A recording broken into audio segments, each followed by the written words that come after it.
د کوروالي اړیکې ولې مهمې دي؟ د کوروالي په هکله د افغانانو ترمنځ افکار مختلف دي. په دې هکله که څه هم افغانان د خبرو کولو طرفدار نه دي، خو ډیر داسې څه لري باید ورباندې خبرې وکړي. خو دوی دا غوره ګڼي چې په دې موضوع خاورې واچوي او بنده یې کړي.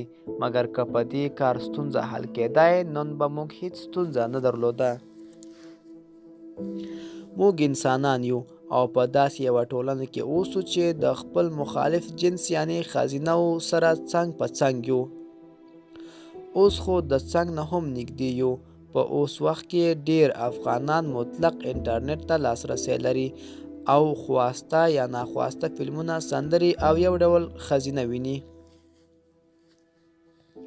وروسته البته چې دا د دوی د خیال یوه لویه برخه جوړوي، په دې هکله ذهني فلمونه جوړوي او حتی د ډیرې یې په ذهني زنا اختوي. نو د دې ستونزو لپاره یو داسې لار پکار ده چې نه پکې ټولنیز نظم خراب شي او نه پکې د افغان انسان د عزت او عفت سپکاوی وشي. دا لار د اسلام مبارک دین خپلواک پیروانو او ټولو بشر ته هم توصیه کړې.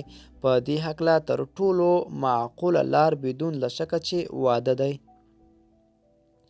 که واده ونه کړو نو موږ ټول د افکارو او خواصو خاوندان یو. زموږ د افکارو انرژي او وخت لویه برخه همدا هوسۍ نیسي. او هو، تل زموږ په زړه کې د دې یوه تنده پاتې وي. تاسې په ډېرې سپینږیرې لیدلي وي چې د قبر خولې ته ورسیږي، د دوی بیا هم دا خیالونه په مغزو کې وي. حقیقت دا ده چې تر معین عمر وروسته په انسان کې دا قوه په خپله آرامیږي، خو که پوره نشي او په خپل ځای نه وي کارول شوي، نو بیا به تل د انسان په مغزو کې ځای ولري. نو د دې لپاره اړینه ده چې انسان واده وکړي. یو ټکي ته باید توضیح ورکړم چې زما مطلب دلته دا نه دی چې واده صرف د کوروالي د اړیکو لپاره وشي، بلکې زما یې د دې لیکنې بخش د واده د کوروالي برخه ده او بله واده نوره برخه به هم په یوه بله ویډیو کې وسپړم. د حلالې کوروالی د اړیکو وروسته نه یوازې چې د انسان ذهن، فکر او انرژي په خپل فطري ځای کې کارول کیږي، بلکې ذهن یې یو ډول ازادي مومي او د نورو کړنو په کیفیت او کمیت کې هم بدلون راځي. د کوروالي طبي ګټې هم شته.